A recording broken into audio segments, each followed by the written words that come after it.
Welcome to English 3E. This is Class 8 and it is the Unit 1 wrap-up. And I am Jillian Percy. Can't hear me?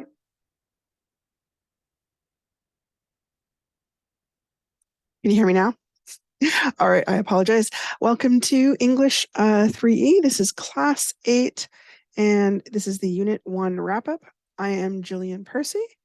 Here are the ways you can reach me during the studio time. You can reach me at 1-800-465-7144. If you're trying to reach me for office hours to discuss assignments, 1-800-667-3703. And if you're trying to fax work in, 1-800-463-7852. You can also email me your work at jillian.percy@nnecschools.org.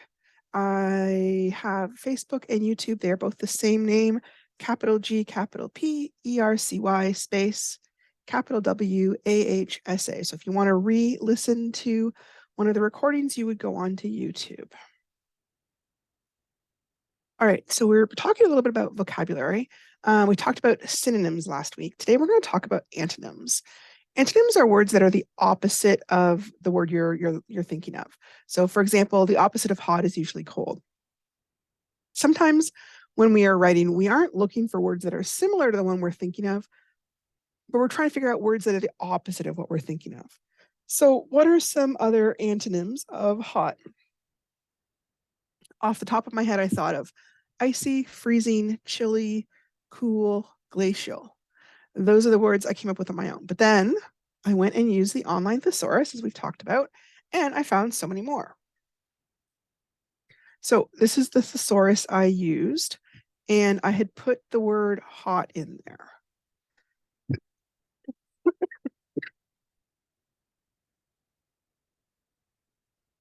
Okay, so first, they give you the option to choose which definition of hot you want the opposite of. This is a great option for a word like hot that has so many different meanings. Just up top, you can already see it can mean high in temperature, spicy to taste, passionate, new. So did you mean hot like high in temperature or spicy or emotions or hot like it's new and in vogue? And then they give you some possible synonyms for hot, just in case you want those.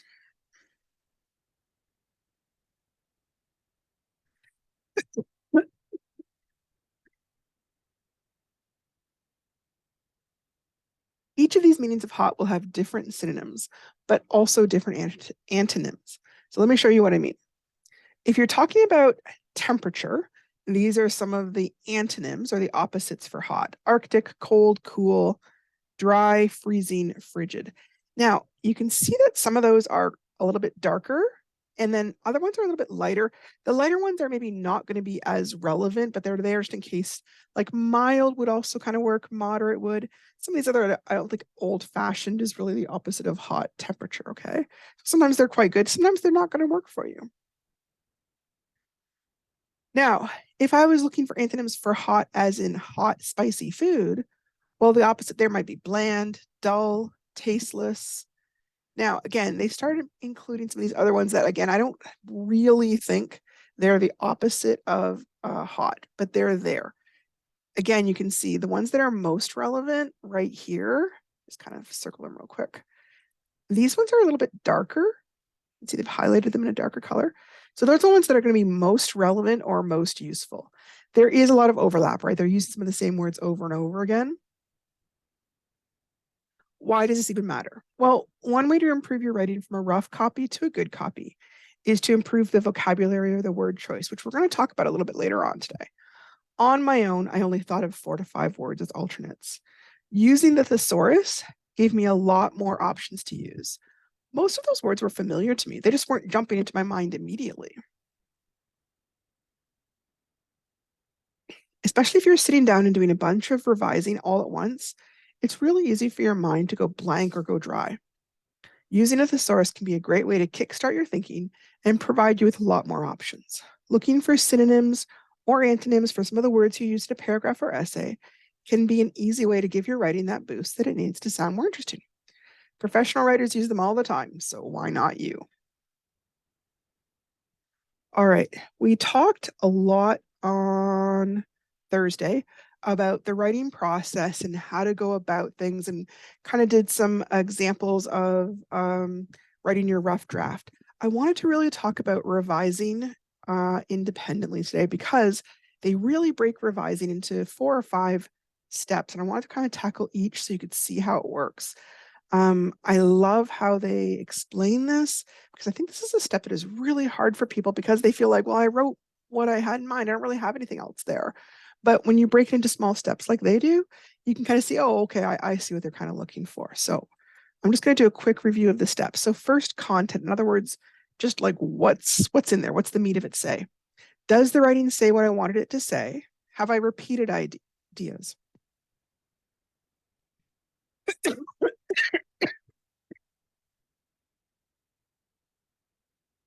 Are the ideas in a logical, easy to follow order? Make your introduction and conclusion as strong as you can. Ensure that any facts or quotes are correct. And if you used outside sources, make sure they are cited properly in your writing. Second, revise for vocabulary. Exactly what we just did. Circle words that have been repeated too often.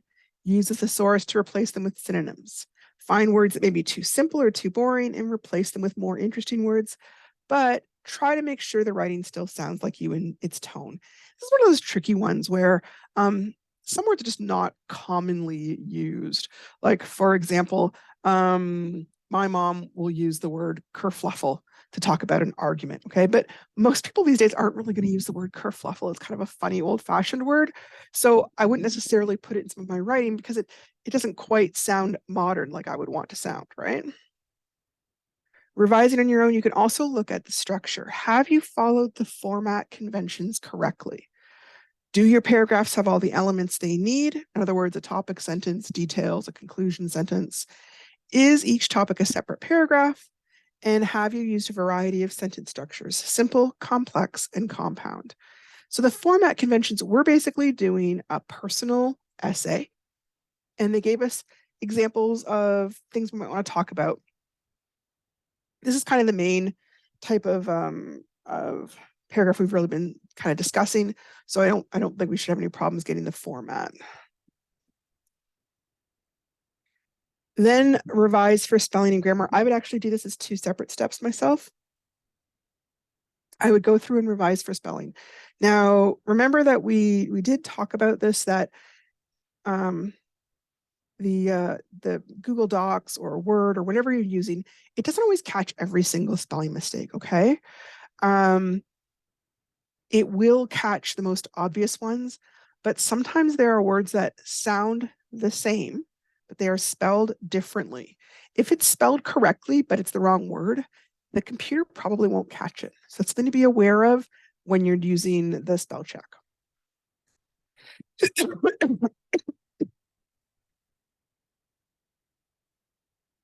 Also, the grammar check. I gotta say, the grammar check is not as reliable as the spell check at all. It will sometimes notice things like punctuation and capitalization, but it doesn't always. It will often notice things like, oh, you left a space or that kind of stuff. You also want to check for common usage mistakes, like confusion between there, and to, like we talked about the other day.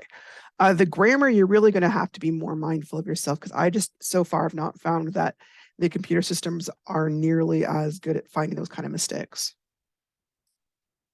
So, quick review: content, vocabulary, structure, spelling, and grammar. So those are the things we're looking through.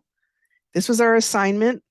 This is the culminating part for the Unit 1, looking at who are you, who are the people who have shaped you, and how do you shape the world around you, okay? These are some of the possible topics: friends, early family life, special events, favorite pastimes, all these kind of things.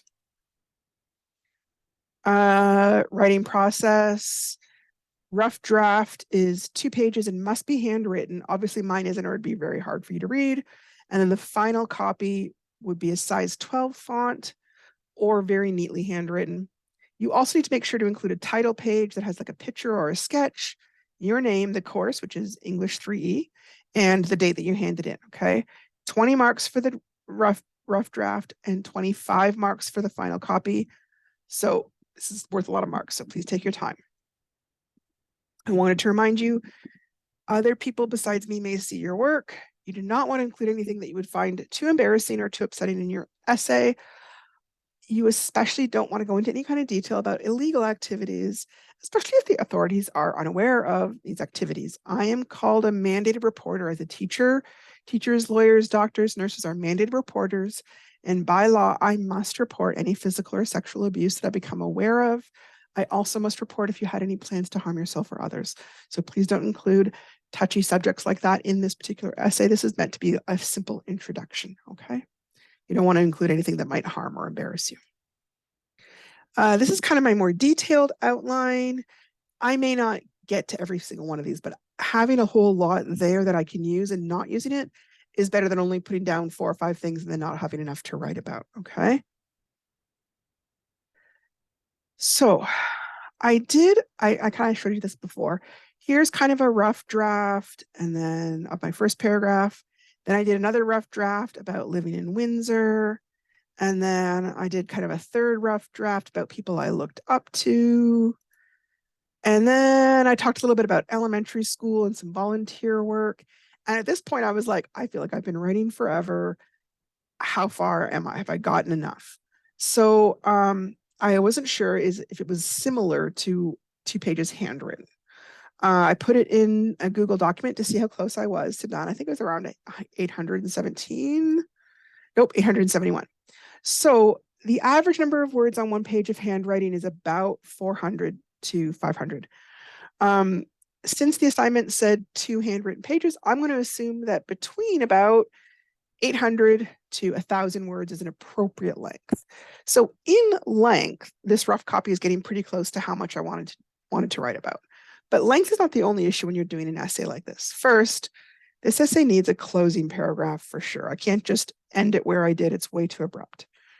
Second, this essay is only going to the end of high school, which was a very long time ago for me, right? So an essay that was about my whole life, I would want it to include other things. Otherwise, it sounds like I'm still about 19, which I'm not, right? Some of the things that have gone on in my life, I don't want to talk about. They're too personal, they're too sad, they're too upsetting. So I do want to add some more things to this essay.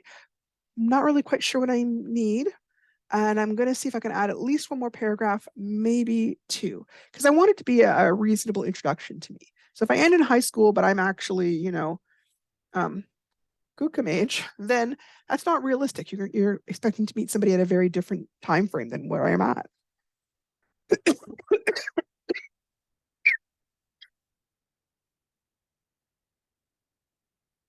Okay. So here is, and I know it's super small and I apologize. Here is kind of where I've got everything so far. I am going to read it, and I know it's a little bit tiny. I apologize. There wasn't really any way to get it all together if I didn't, okay? My mom and dad met in university. I don't know how, but I do know they got married shortly after university ended. My mom is the eldest of 6 siblings, and my dad was an only child. That means they were both pretty bossy and used to getting their own way. My older brother is named Corey, and he is 7 years older than me. He always just seemed like an extra adult around the house, and it seemed like he kept a pretty close eye on me. My younger brother is named John. He was like my best friend growing up. It seemed that we did everything together. He was the family comedian, the kid that could make everyone laugh. He is still that way, which is probably my favorite thing about him. Then there was me, the middle child, not as serious as my big brother, not as silly as my younger brother, and the only girl. I hated that part growing up. I was so jealous of my friends that had sisters. It seemed like they had so much fun together. Now there's a space here because I'm trying to show there's a paragraph, right? I grew up in Windsor, over on the east side where the city was still growing. There were still a lot of empty fields in the area. Across the street was a small creek where we used to go crawfish hunting. A couple of blocks away was a small wooded area by the river where we used to go to have picnics. Sometimes my dad would take us canoeing down that river. It was a great place to grow up. We were outside all the time, up until the streetlights came on. Once they lit up, it was officially nighttime and we all ran back to our own houses. There was a lot of us who lived in that area, and it seemed like there was always someone outside to play with. We had so much fun playing baseball and street hockey and hide and seek. And in the winter, the field would get so wet and then ice over, and we would skate around the little puddles of ice. Once the heavy snows came, we would walk over to the garbage dump. That probably sounds terrible, but they had turned it into a huge hill and put a bunch of dirt on top and laid grass over it and turned it into the best place to go sliding in town. In the wintertime, my brother and I and our friends would walk over there with our sleds and go up and down that hill as many times as we could before our legs were too tired to climb that hill one more time. When I was really young, I looked up to my Aunt Megan. She was everything I wanted to be: funny, smart, and kind. Everyone loved her, and she made anyone she talked to feel loved. The other person I looked up to was my grandmother on my mom's side. She was a wonderful artist, she could sew, cook, and she was very much the heart of the family. She traveled all over the world and she dressed very stylishly. She was too poor to go to university when she was young, so she went back to school when she was 65 because it was free then. She had grown up poor but worked hard all her life and was very careful with her money, so she had enough to do the things that were important to her. I think these two women did so much to influence the kind of person I am today. I am so grateful for the love and support they offered me all their lives. I hated grade school, but I really enjoyed high school. In grade school, I was kind of shy and quiet, but by high school, I was more confident and had more friends.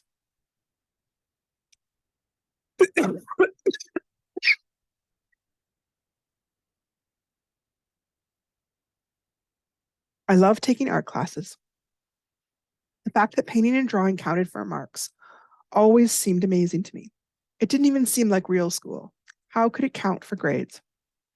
Math drove me a little crazy, though. I would never have gotten through math class if it hadn't been for my best friend, who was amazing at math. He took time after school to tutor me and help me understand what I was doing. I also had the chance to do some volunteer work during high school. I found a woman who was trying to help her child with cerebral palsy regain mobility and possibly even learn to walk. She was following an interesting program out of the States and had volunteers coming into her house for many hours of the day helping her son do his physical exercise. I don't think he ever did learn how to walk, but he learned how to move so much more than he had, and we did all sorts of work trying to help him learn other things like how to read. I admired his mom's determination to never give up on her son. I think this volunteer work was the biggest influence on my choosing to become a teacher. It made me want to help children the way that woman had tried to help her son. After high school, I went to university. I didn't really know what I wanted to take, but everyone expected me to go, so I did. I ended up doing a double major in art and English with a specialization in creative writing. While that was a whole lot of fun, it didn't really translate into a great job after I graduated. Okay, not 100% happy with this, but I feel like I've written as much as I can at the moment. You've probably noticed there's been a whole bunch of spelling mistakes and errors and things like that. So I wanted to kind of show you how we tackle that, okay? Let's see here. Oh, I don't know how to set it up over here, but anyways, okay. I babysat some and worked in some bookstores. Slowly it dawned on me that I was bored and would probably stay bored until I did something different. A lot of the staff who worked at bookstores were in university for their teaching degree, and that inspired me to go on and try out teaching. I loved it and was terrified of it all at the same time. I was still somewhat shy and found speaking in front of people all day long kind of exhausting at first, but eventually I got used to it. After I graduated, I picked up work as a substitute teacher for about 4 years, but it was hard to make enough money to support myself doing that as it just doesn't pay that well. I realized I needed to move somewhere new if I wanted to be a teacher. As there were a lot of jobs up north, that is where I decided to go, and it was a decision that changed my life. Okay, so I need to revise for content first. In other words, does it say what I wanted it to say? Does it make sense? Are there some parts that are boring, are too wordy or too repetitive? Should I cut some parts out? Are there places where I need to add some more detail? So let me run through kind of one major paragraph to give you an idea of what I mean. As I was doing this, I thought, you know what, I don't really know that I want to start way back here with my parents. That gets really, I don't know, it's kind of tedious and a little bit boring. I also thought, maybe I want to start with being a middle child. That's kind of slightly more interesting because there's some emotion involved in it. So here was kind of the new version of what I ended up with. I was the middle child stuck between two brothers. My older brother is called Corey, and he is 7 years older than me. As a kid, that age difference made him seem like an adult to me.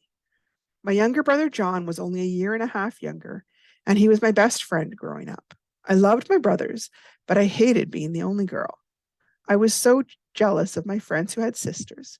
It seemed like they had so much fun together.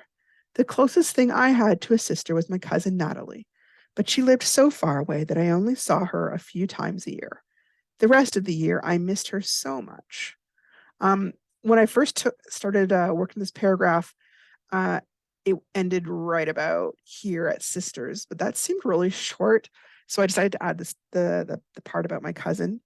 I felt like it kind of added something to it, made it a little more interesting. Okay, so that's content. I'm not going to do the whole essay because that would take us forever. Um, I'm grabbing a different paragraph and looking at vocabulary. Did I keep repeating the same word? Did I use boring words? Is there a place where some interesting synonyms or some antonyms might help the writing style? So let's take a different paragraph and look at that. When I was really young, I looked up to my Aunt Megan, and I highlighted that because it comes up again here, right? It's both spots, kind of, I don't know, a little bit simple and boring. I'm not crazy about it. Everyone loved her and made anyone she talked to feel loved.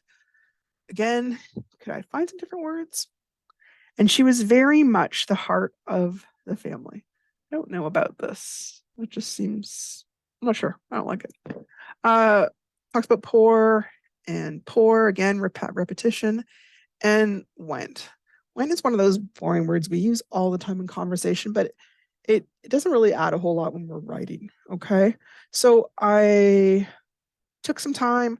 I looked things up in the thesaurus and I tried to find some words to make these parts more interesting. So I'm going to show you on the next page. I have the same stuff. I didn't really change anything other than those words that I highlighted in yellow. So see what you think of with the new version. Okay. When I was really young, I idolized my Aunt Megan. She was everything I wanted to be: funny, smart, kind. Everyone adored her, and she made anyone she talked to feel loved. The other person I admired was my grandmother on my mom's side. She was a wonderful artist. She could sew, cook, and she was the heart of the family. She traveled all over the world and she dressed very stylishly. She was too broke to go to university when she was young. So she enrolled back to school when she was 65 because it was free then. She had grown up poor but worked hard all her life and was very careful with her money, so she had enough to do the things that were important to her. So idolized, I made one as idolized. Hang on a second. Here we go. And one as admired, very similar words, although not exactly the same. I had one adored and kept the other loved. I put poor and broke as my synonyms. And instead of went, I used enrolled. And then I just took out the very much. I didn't care for that. Now, as I'm looking at this, I'm noticing some of the spelling mistakes.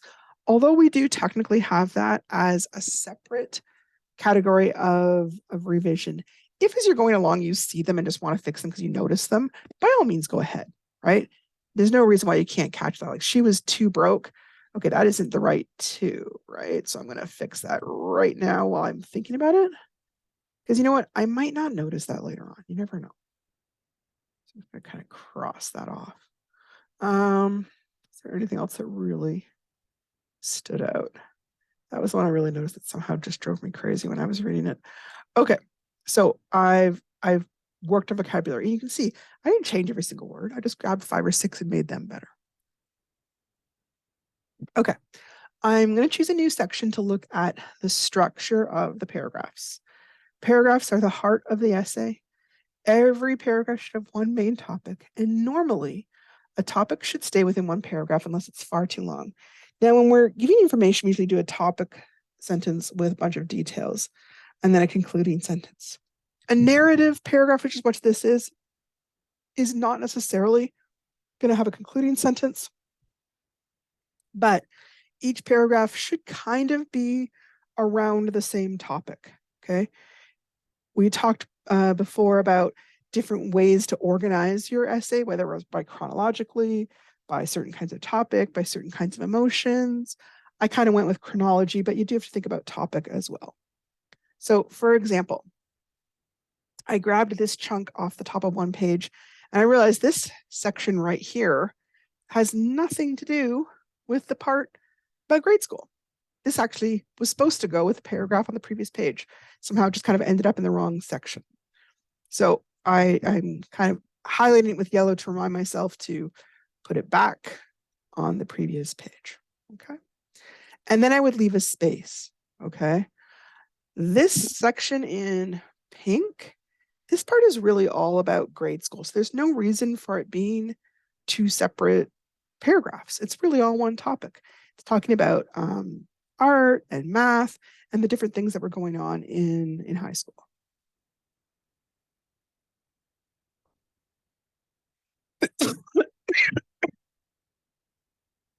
Okay. The part in green is still talking about the time period of high school, but it's not really talking about stuff I was doing in high school. It's actually talking about volunteer work I was doing at that time.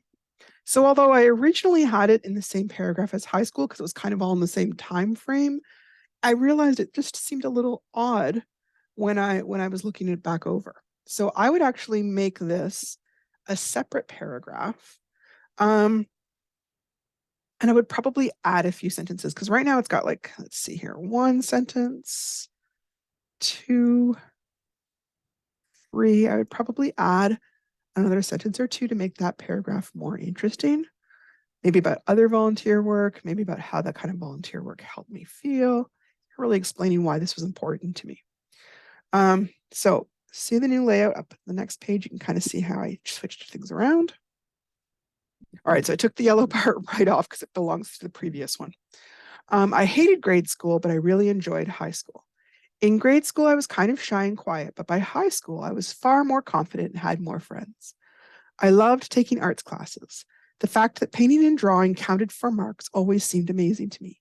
It didn't even seem like real school. How could it count? What's that word supposed to be count? For grades. Math drove me a little crazy though. I would never have gotten through math class if it hadn't been for my best friend who was amazing at math. He took time after school to tutor me and help me understand what I was doing. At one point, I had thought I might do something with science or math, but seeing how hard math was for me made me realize that I was better off sticking to English, which came a lot easier to me. I also had the chance to do some volunteer work during high school.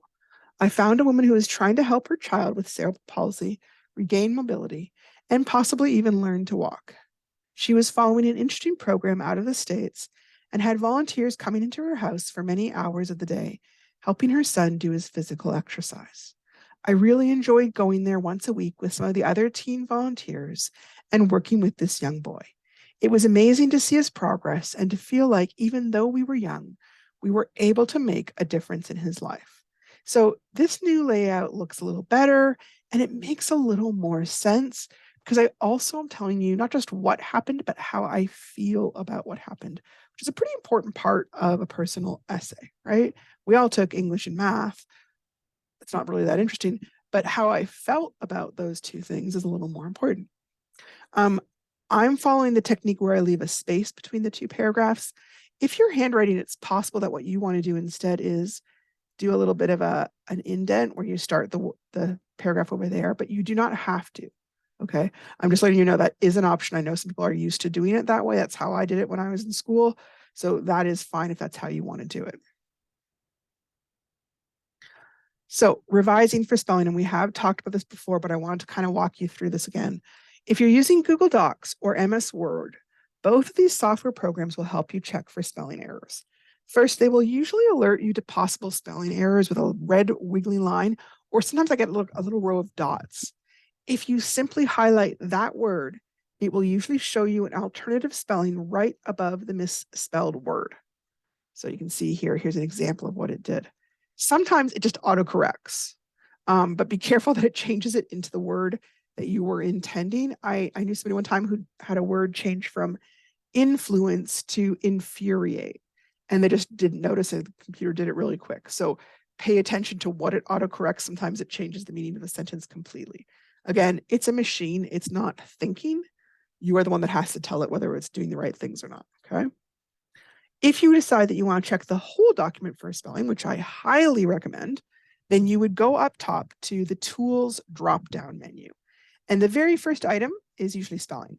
If you click on it, it will check your entire document, not documents, document, and it will often provide multiple possible spellings for you, especially if you've kind of made multiple spelling errors and it's not sure what word you want.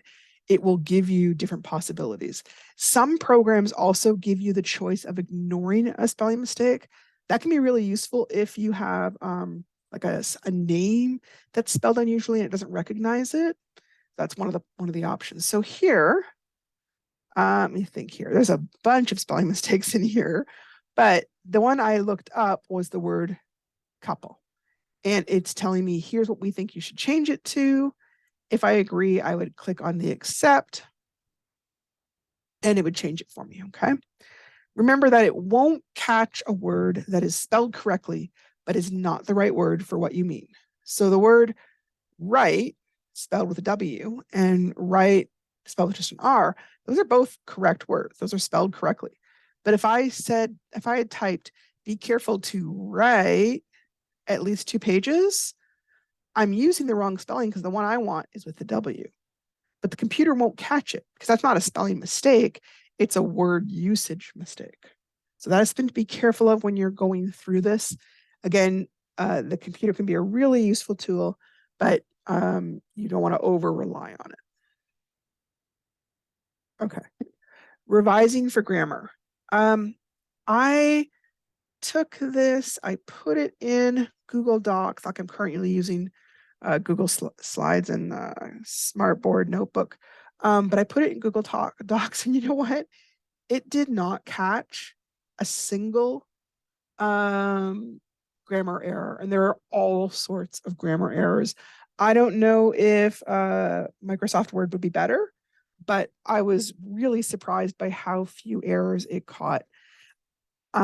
So you want to be sure to notice things like sentence fragments, run-on sentences, punctuation errors, and capitalization errors. Okay, so I'm going to tackle these kind of one at a time. And you'll find that you know which ones you tend to have more problems with. Some people tend to write a lot of sentence fragments. Other people are more prone to doing run-on sentences, okay? So I want to show you how many things it didn't catch so that you understand what I mean when I'm saying you're going to have to make sure you proofread this, not just over rely on the computer to proofread it. I grew up in Windsor, period. Over on the east side where the city was still growing. This looks like a lot of words. It looks like it might be a sentence, but I'm going to ask you this. What's the subject? All of this is referring to Windsor, but Windsor isn't part of that sentence. This is a sentence fragment, okay? I grew up in Windsor. Take away that, turn this little O back into a small o. All of this is still part of the first sentence. It's still explaining what Windsor was. There were still a lot of empty fields in the area, period. Across the street was a small creek. Okay, once again, this is a sentence area. A sentence error. I could say across the street, there was a small creek, but I can't just have across the street was a small, it doesn't explain what the subject is. Okay, so across the street, there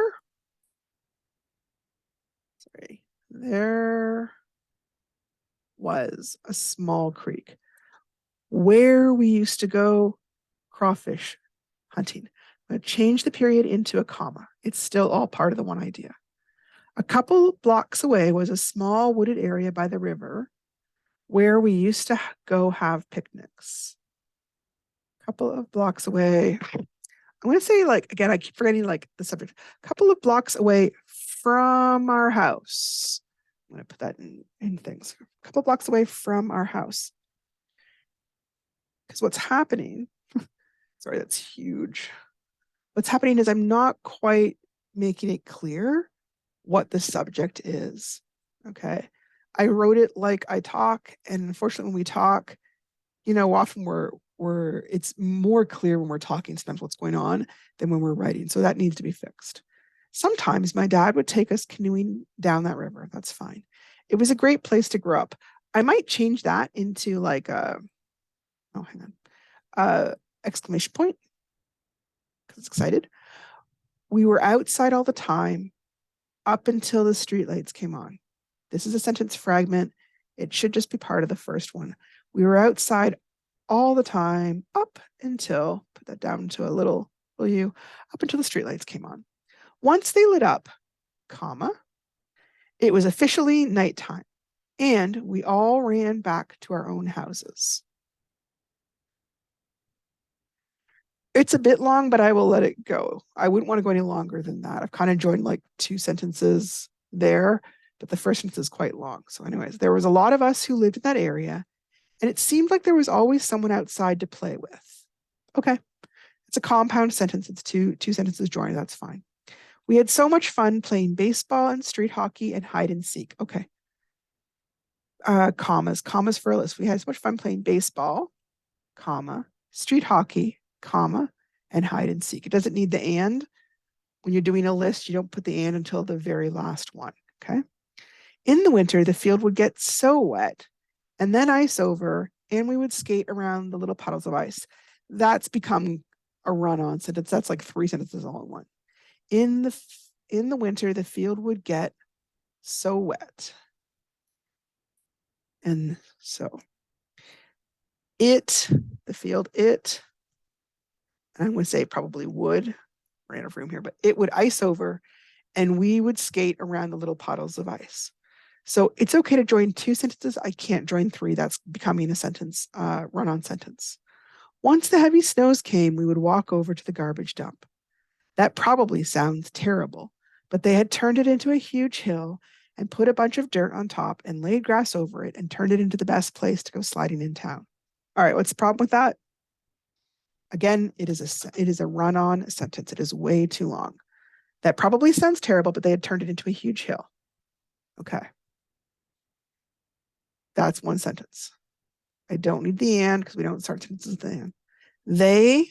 They put a bunch, they being like the town, right? They put a bunch of dirt on top and laid grass over it, period. It turned it into the best place to go sliding in town.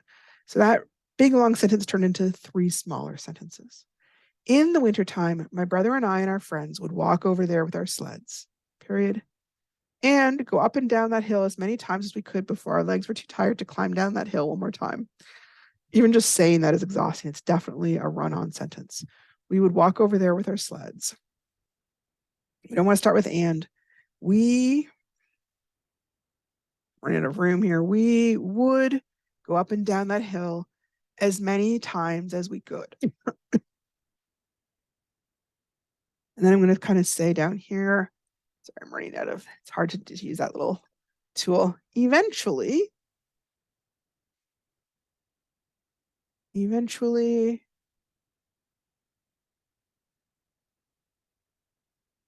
okay, I'm going to cross this off. Eventually, our legs were too tired to climb that hill one more time. And then, what did this thing do? Sorry, that's crazy. Why did it say eventually? Not eventually, eventually, our legs were too tired to climb that hill one more time. And then at that point, we went home. Okay. That is a lot of grammar errors. And as I pointed out, it didn't catch any of them. So please be very cautious about trusting it to grab your grammar. I just found that it didn't do it very well, to be honest. Okay, after you do all that revising by yourself, they want you to revise with a partner. So this is kind of a little bit tricky. You can use anyone you like. Hang on, this is on the next. Okay, this could be anyone. Another student, the teacher, at the learning center, somebody you live with. The point is simply have somebody look at your writing with fresh eyes and give you some feedback about what you see.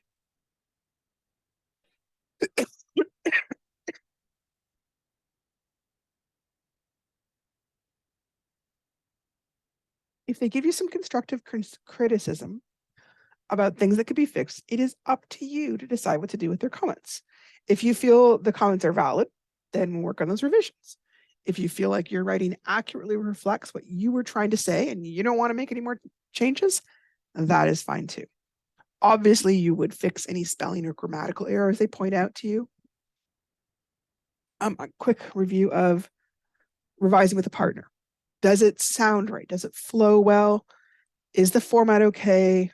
Tone? Is the vocabulary appropriate? Formal to informal? Think about slang. Sentence structure. How do the sentences sound? Are they too short and choppy? Are they all too long? You really kind of want to mix. That sounds good. Is your meaning clear and does it flow well? So you're asking your partner this. And then kind of, again, take what they're saying and look at your essay and see what you want to fix. When you feel your assignment is all ready, make sure to hand in both the rough copy and the good copy. They should be clearly labeled. Like you want to say rough copy of assignment, I forget which assignment this is, and good copy of assignment. So I can tell because they get separate marks, right? Your name and your course code should be in the title as well, so it's easy to find. All right. That is the last assignment for Unit 1. After this, we're going to be moving on to Unit 2, called Setting Out. So Unit 2 should look like this. And as it says, employability skills. And I think this is supposed to be the year 2000. Fundamental skills, teamwork skills, and personal management skills. So this whole Unit 2, is all about the world of work. What skills do you need? What habits should we develop? How do we look for work? How do we create resumes and cover letters? And how do we research career options that match our strengths and interests? So, as we talked about, reading and writing isn't just about, oh, I like to read novels, right? It also is a really useful skill that helps us make money. And that's what our main focus is going to be on this unit, which is going to take about 2 weeks. Okay. Now, in Unit 2, when you read it, the assignments are listed in like 3 separate tables and then an extra assignment sheet and then the culminating assignment all at the end. I really found that was hard to see how the different readings and assignments connect to each other because we have, 2 textbooks as well. So I put together an overview of the assignments that tries to group them with the different readings in the 2 textbooks. And I tried to separate the work out a little bit so that no one day has too much work. So hopefully this makes more sense. And I'm going to show you what it is in a second. However, no matter how I tried to split it up, it just seemed like the last few days, there's just really heavy assignments. So you may want to kind of work ahead a little tiny bit.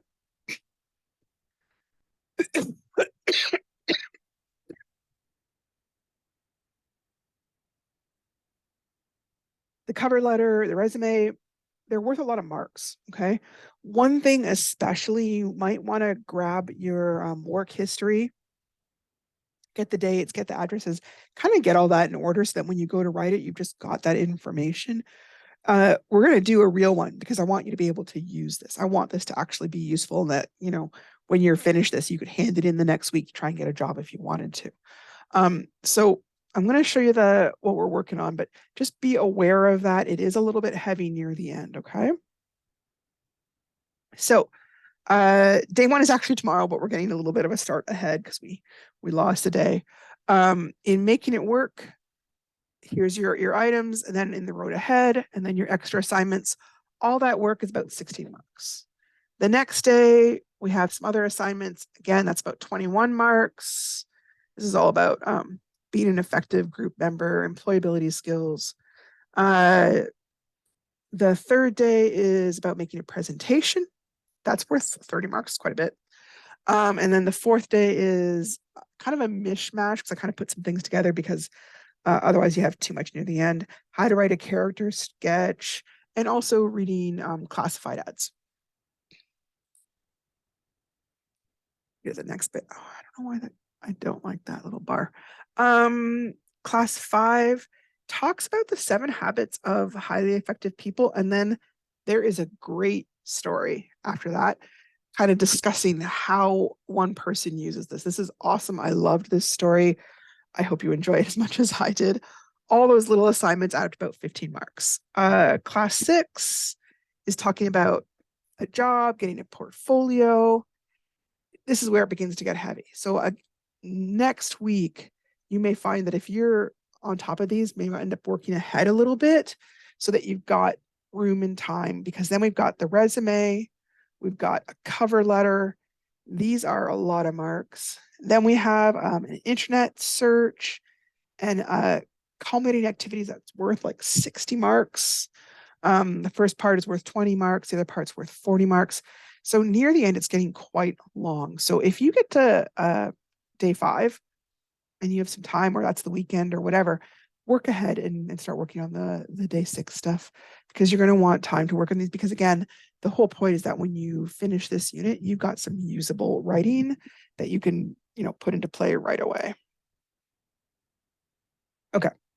So in that spirit, we're going to kind of talk a little bit ahead about the work for tomorrow, so I can kind of get us going on. I'm missing a little bit. Okay, so the first thing is there's a little story about writing poems. Before you read, there's a little tiny item. I think it's worth about 3 marks, and then you would read the story called "I Can't Write No Pretty Poem" on page 47 to 49. And then there's some little extra assignments that relate to that poem. They're just tiny little ones. You don't need to spend a whole lot of time on those, okay? And then you've got use the anthology, another 3 marks. I believe those are all about the poetry, okay? I kind of squashed this one in just so we can kind of get ahead. How to read visual information. So this is talking about charts and maps and all those kind of things, because that's going to come up a lot in informational text, and it may come up a lot on your job, right? If you're, say, working for the band office doing finances, you may be looking at graphs or charts. If you're working for the nursing station, maybe you're looking at the number of patients or whatever you may be doing. There's going to be visual information that you need to be aware of. And sometimes when we're reading, we kind of skip over that, but sometimes there's important information we really needed to catch. So we're going to talk about this stuff a little bit more tomorrow. I really, really, really encourage you, if you have the time, if you are finished your good copy, to try and get a little bit ahead. This is I really liked this little story about "I Can't Write No Pretty Poem." It's based on, I think it's kind of an excerpt from a longer story by quite a famous author. So we have a lot of work in the next 2 weeks, but I hope it is really, really useful. If you are having trouble with any assignments, please, at this point, we are in Unit 2. Over the course of this week, I should be getting all the Unit 1 assignments if you are in the radio Zoom class. If you are doing the independent learning, you would not necessarily need to have all the assignments done yet, but I would encourage you over the next 2 weeks, by the end of September, you really should have all of Unit 1 done or mostly done. Okay, I only have a few assignments from a few people. So there's no point taking the course if you're not getting the assignments done, because I can't give you the marks. And you don't want to wait to the very last moment and try and hand me in a whole bunch of assignments at once, because that will just be a little bit too much for me and a little bit too much for you. You don't want to end up doing 40 assignments at the end of the term. Okay, so please take a look at these things, try and work ahead. Give me a phone call or shoot me an email message. I don't mind. I've already talked to a few people. I'm totally happy to try and help. I am on your side and I want you to succeed. Okay. I hope that you've enjoyed today, and I look forward to talking to you again soon. Take care.